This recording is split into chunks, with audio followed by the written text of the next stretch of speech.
informação que acham importante compartilhar naquele momento, fiquem à vontade também para vocês trabalharem na metodologia que vocês quiserem, tá bom? Gente, então vamos começar aqui, tá? Tati, já pode começar a gravar e a mandar para o YouTube, tá bom? Que a gente vai começar aqui oficialmente.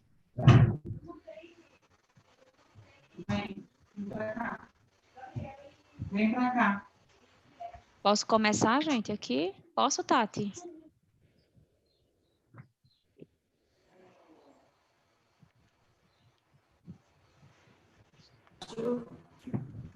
A Tati ainda tá lá.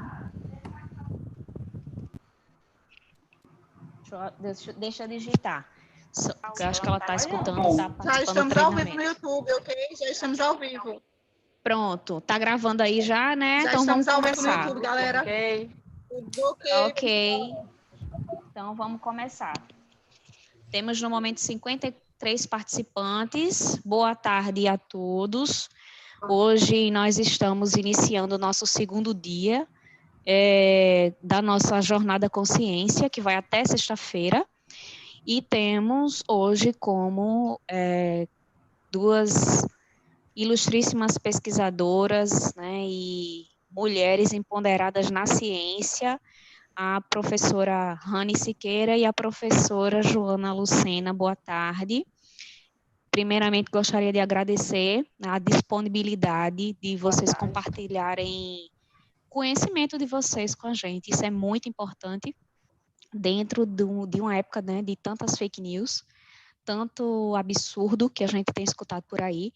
Então, é importante que a gente aproveite ao máximo esse momento para compartilhar um conhecimento correto, né, científico, dentro desse tempo de pandemia que nós estamos vivendo. Então, Rani, fique à vontade, a sala é sua. E vamos lá, pessoal, para as nossas anotações. E, Joana, já a gente conversa também um pouquinho, tá bom? Obrigada. Muito obrigada. Boa tarde, né, todo mundo.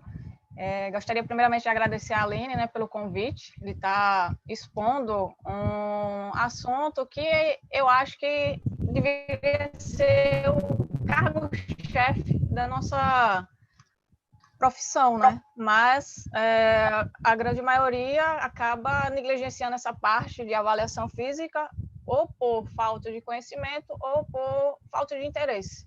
Então, eu vou apresentar algumas perspectivas, talvez seja nova para algumas pessoas, talvez já tenham algum tipo de conhecimento, mas, infelizmente, vai ser um pouco breve. Mas, futuramente, eu já deixo aqui de antemão, né, essa incumbência, a Aline, para a gente lançar o nosso congresso e a gente ter um tempo hábil de excelência para poder explanar melhor todas essas questões.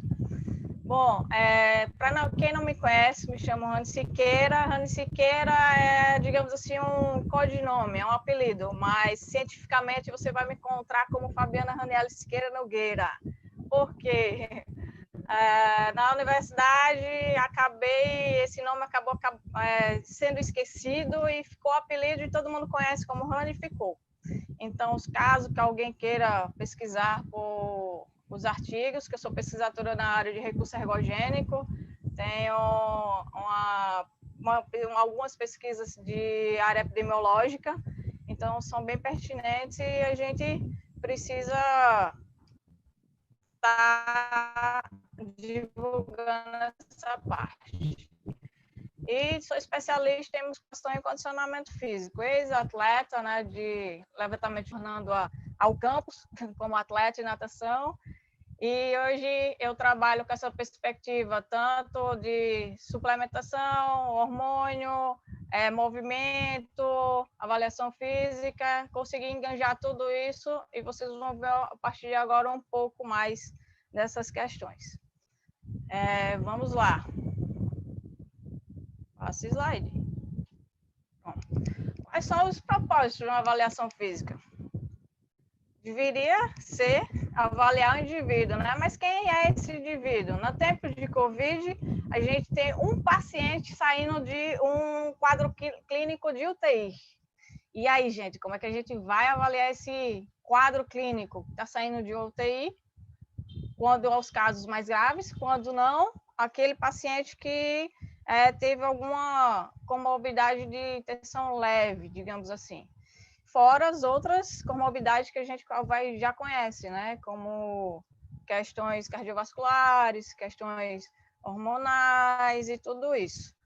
Isso, numa perspectiva, digamos assim, eu posso falar, não piorada, né? Porque eu vou falar de um exemplo daqui a pouco, que já estamos reabilitando esses pacientes. Então, a gente tem que ter uma importância gigantesca nessa avaliação para não fazer uma prescrição que acabe retornando esse paciente ao leito de hospital. A gente já não quer isso, a gente quer reabilitá-lo para ele conseguir chegar na sua vida normal e conduzir de forma ampla. Mas, o que a gente tem visto? Algumas coisas nas redes sociais é que o treinamento está sendo prescrito de forma aleatória. A gente não sabe quem é o indivíduo que está sendo conduzido por aquela prática. A gente não tem informações embasadas para a gente conseguir prescrever de forma individualizada. Então, a gente tem que tomar muito cuidado nessas questões. E como é que a gente vai prescrever isso? Pois não? Rani? Pois não? Só um minutinho. Estão perguntando aqui se a sua câmera está desativada, porque querem lhe ver. É que minha câmera não está pegando. Então, no final da minha apresentação, aí eu vou entrar pelo celular, que não está pegando áudio no celular. Então, temos esse duplo problema. Vocês conseguem me ouvir, mas não conseguem me ver. Não, tá tranquilo. Isso, tá tranquilo. Mas dá para ser assim? Dá sim, pode ir. Tá.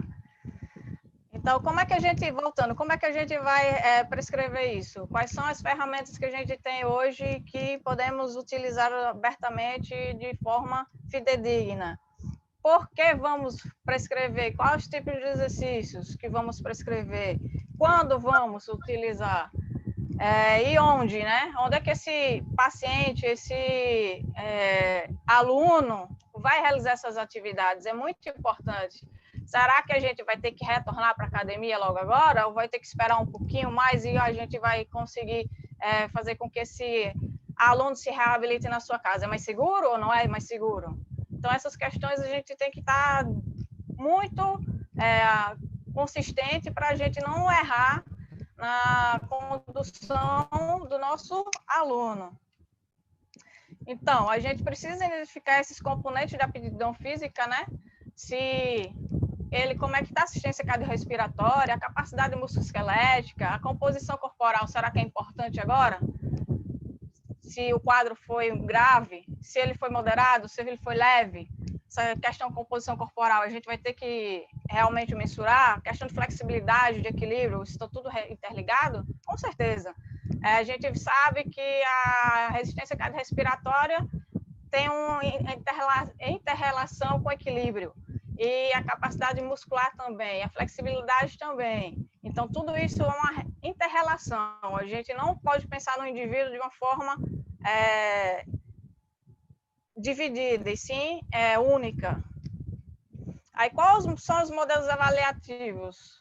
Aqueles tradicionais, né, que a gente conhece, bioimpedância, dipometria, circunferências, esses a gente não vai conseguir realizar, e a avaliação postural. Será que é importante a avaliação postural para um indivíduo que saiu da UTI, um indivíduo acamado?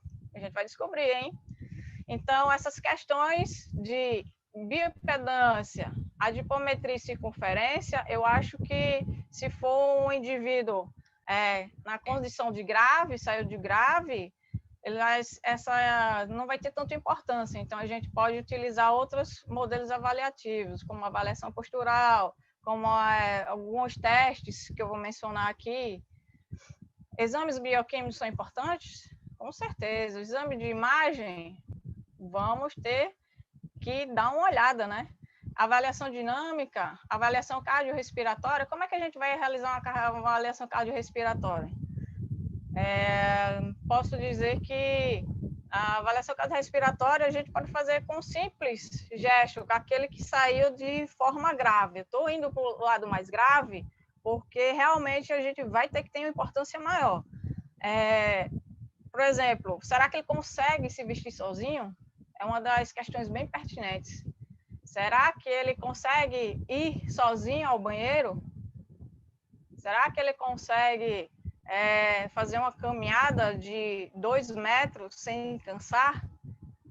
Então, a gente pode mensurar isso com avaliações físicas simples. Você coloca, tem aquele teste de VO2 máximo, que é o PAN, que a Aline usa muito nas aulas dela. Vocês utilizam aquilo, vocês podem fazer o que? Uma adaptação do PAN, para quem é uma condição moderada. Para uma condição grave, a gente utiliza as AVDs, as atividades de vida diária.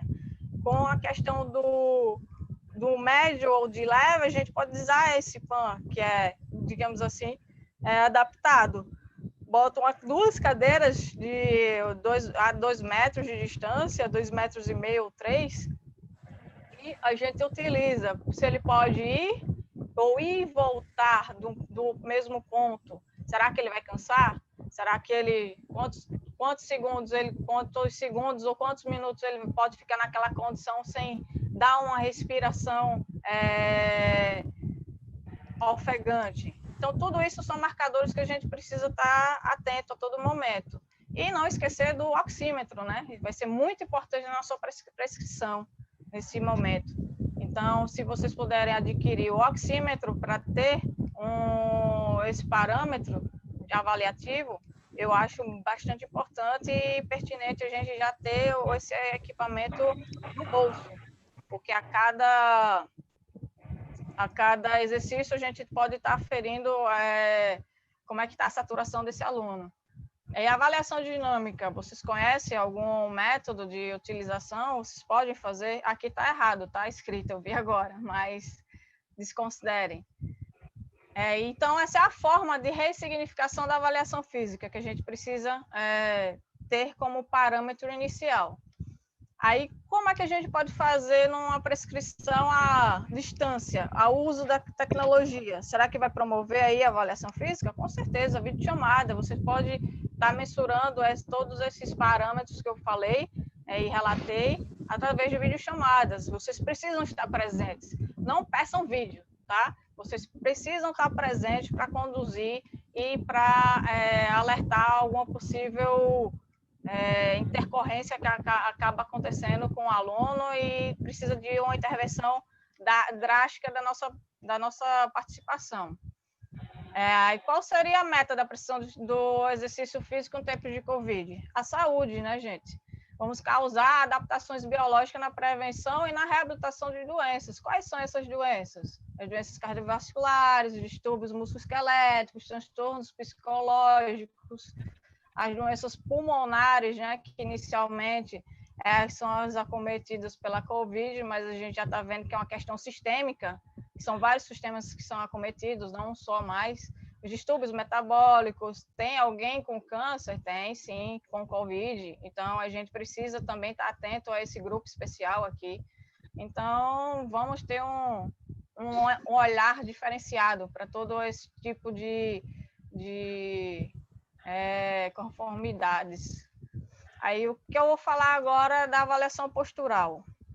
Não sei se vocês têm conhecimento da avaliação postural, se vocês conseguem avaliar isso. A gente pode fazer avaliação postural por fotogrametria. Aqui é um artigo muito bom, que eu gosto dele, que ele dá um norte para a gente, no plano frontal, no plano sagital, como é que a gente vai identificar fugiu agora a palavra, os acidentes anatômicos, né? Porque, assim, vocês precisam, no plano sagital, entender que o maléolo está na posição certa, a articulação do joelho, a espinha líquica anterior, posterior, trocante maior, o acrômio, o AC7, a orelha, que aqui eu toda vez esqueço de colocar, o danado do acidente. Então, no plano frontal, na vista anterior, os acrômios, eles estão alinhados, se não estão. As espinhas ilíacas anteriores, elas estão alinhadas ou não, os trocantes maiores, os joelhos, os malelos laterais. E na vista posterior, a gente olha pela T7, a T3, desculpem, o ângulo inferior da escápula, o bordo superior, a gente também pode dar uma olhada, nos calcanhares, o tendão de Aquiles, como é que se comporta. Isso tanto na questão anatômica, como também a gente tem como ver essa questão do corpo inserido no espaço, como é que está em relação ao solo, em relação ao centro de gravidade, todas essas informações são pertinentes para a gente. Aí, quais são as causas de uma má postura? Como é que a gente pode identificar uma má postura? Mas será que existe essa má postura? Eu acho que cada pessoa tem uma genética postural, digamos assim. Então, dentro daquela genética, a gente pode identificar algumas anomalias congênitas ou não. E se aquilo realmente vai interferir no movimento na hora de a gente fazer uma precisão de treinamento, ou na questão biomecânica, ou não também. Então, os fatores posturais são o hábito de uma má postura viciosa, o crescimento acelerado, o distúrbio do músculo esquelético, comportamento com comprometimento mental, psicológico, que vai estar muito abalado nessa condição de Covid, né? Se você pegar algum aluno que trabalha na parte essencial, eles estão muito estressados. E como é que você vai prescrever o treinamento para alguém que está estressado? Você vai colocar um estresse maior ainda? Acho que a gente tem que tomar cuidado com essas questões. A vestimenta inadequada realmente vai causar uma má postura. As deformidades estruturais, quando os fatores estruturais, a hereditariedade, o traumatismo, anomalias congênitas, problemas de desenvolvimento e doenças até hormonais, tá? Pensando na coluna, quais são as deformidades que a gente precisa ter atenção? Uma hiperlordose, tá? Pode ser causada por uma síndrome pélvica cruzada de Janda. Lá na frente a gente fala um pouco mais sobre ela. A hipercifose, que vai apagar outras curvaturas abaixo, tanto acima. A escoliose, que é vista lateral, que é a frontal na vista posterior, e aqui no plano sagital, em todas as duas no plano sagital. Quais são os tipos de curvatura da escoliose?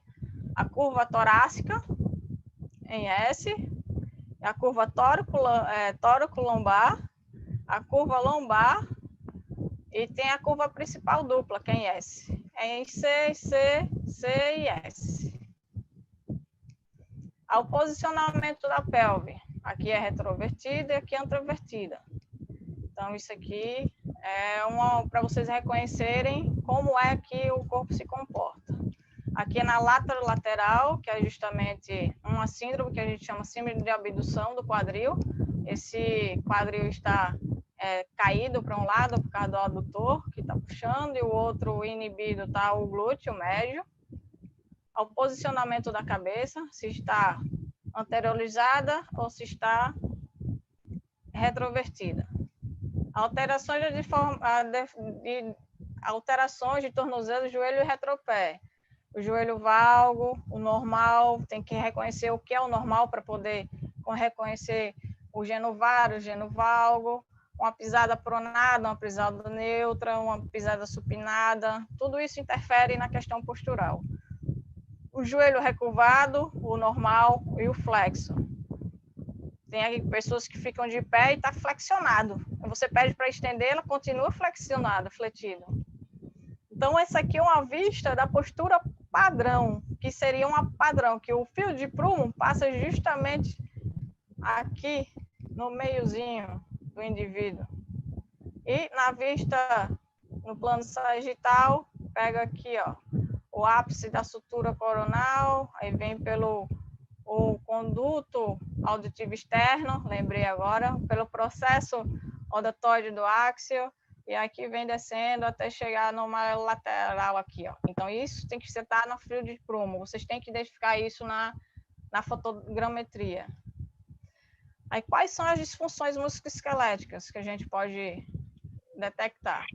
Os desequilíbrios musculares previsíveis, esses daqui são de acordo com o Janda. Janda é um fisioterapeuta, tá? Que ele conseguiu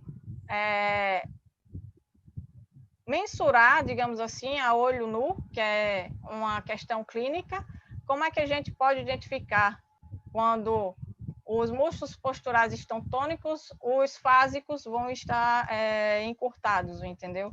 Aí tem aqui na literatura dele que ele fala que o gastrocnemius encurtado vai estar inativo fibulares, o sóleo, o tibial posterior, o tibial anterior. Os adutores vão inibir o quê? O glúteo médio e o glúteo mínimo. Os isquiosurais vão inibir o vasto medial, o vasto lateral.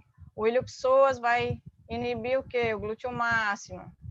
O reto femoral e o tensor da face lata, piriforme e o quadrado lombar. Isso tudinho aqui vai inibir o glúteo máximo.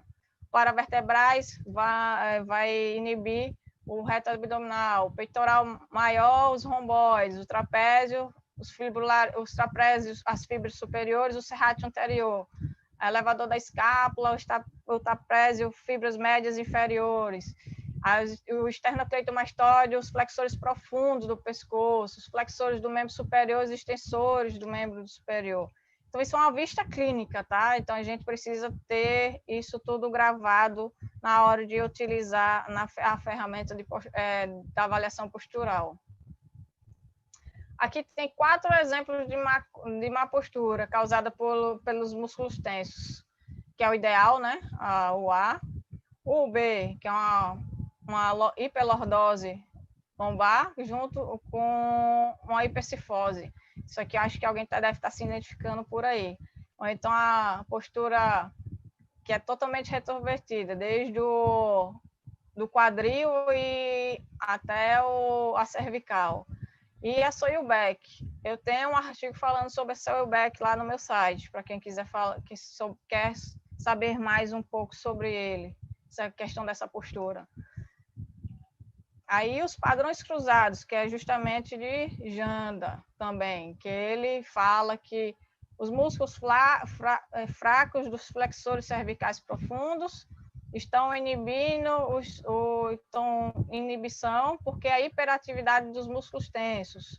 Então, se o peitoral está tenso, o trapézio vai estar em hiperatividade. Então, isso é fácil identificar. Não sei se vocês me seguem nas redes sociais, mas meu trapézio está hiperativo. Eu falei convidando as pessoas e vendo isso. Então, é fácil você conseguir identificar essas questões posturais.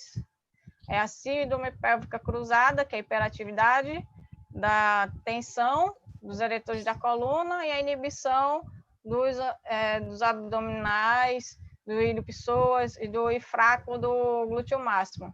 É justamente aquela relação que eu falei aqui atrás dos músculos posturais tônicos e fásicos, só que é uma forma mais didática para a gente compreender melhor.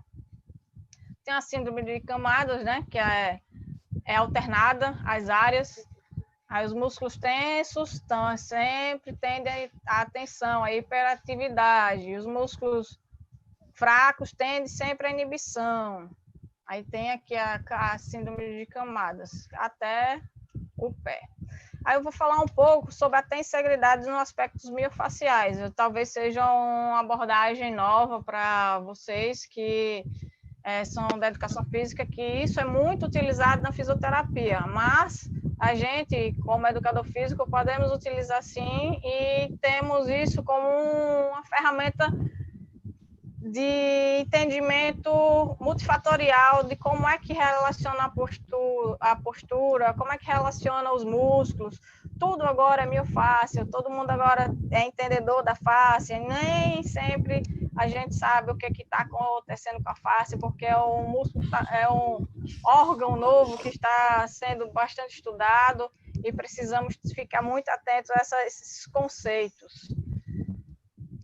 O que é a tensegridade? É a forma como o corpo gerencia o equilíbrio das estruturas de tensão mais compressão. Isso é que é a tensegridade.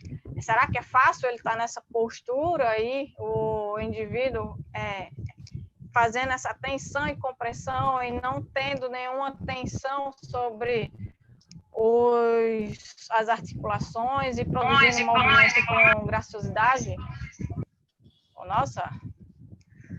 Aí, o que é a tensegridade? Isso aqui é um princípio arquitetônico, tá? Apresentado por Fuller na década de 1960. É um princípio da arquitetura mesmo, mas esse foi trazido por Thomas Myers, que é o precursor dessa ferramenta, digamos assim, que é os trilhos miofaciais. Então, ele pegou esse modelo para poder compreender o nosso corpo em movimento. É fantástico, é artístico demais, e pena que não dá para ver, não tem a câmera, mas eu tenho esse modelo estrutural, e se eu produzir alguma tensão digamos assim, nessas cordas, ela vai causar uma deformidade nas estruturas. Então, dessa forma, a gente tem que compreender o nosso corpo. O que é que está causando deformidade na muscular ali no indivíduo? Por que aquela tensão existe? Será que é um aspecto psicológico? Será que é uma doença degenerativa? Será que é um quadro de alguma síndrome metabólica? Pode acontecer tudo isso, entendeu? É a tensão e a compreensão que vai dar a tensegridade do corpo. Aqui tem mais dois conceitos que eu gosto muito deles, que é o sistema de tensegridade estabelecido quando um conjunto de componentes compreendidos descontínuos interage com o conjunto de compressão e tensão contínua para definir um volume estável no espaço. O que ele quer dizer com isso? Justamente que nosso corpo precisa estar íntegro para correlacionar com o espaço e ele se recolocar em movimento. É fantástico, porque se a gente pensar em produzir movimento, a gente precisa absorver aquele movimento. Aí bota um slide aí, esse é o típico... Alguém ligou o microfone. Por favor, deixem o aparelho de vocês no mudo para não interferir a aula da professora, tá bom? Obrigada. Então, como é que a gente vê isso na produção de movimento? A gente vai colocar o indivíduo em movimento e ele vai absorver aquele movimento e vai devolver aquele movimento ao espaço. Eu acho que nunca ninguém deve ter pensado por que tal fulano de tal não se movimenta bem. Será que está absorvendo, conseguindo absorver aquele movimento de forma íntegra? Que todas as inter-relações musculoesqueléticas, articulares, e de miofaciais estão produzindo a tensão no corpo inteiro, de forma inteira. Então, é bastante curioso. E o segundo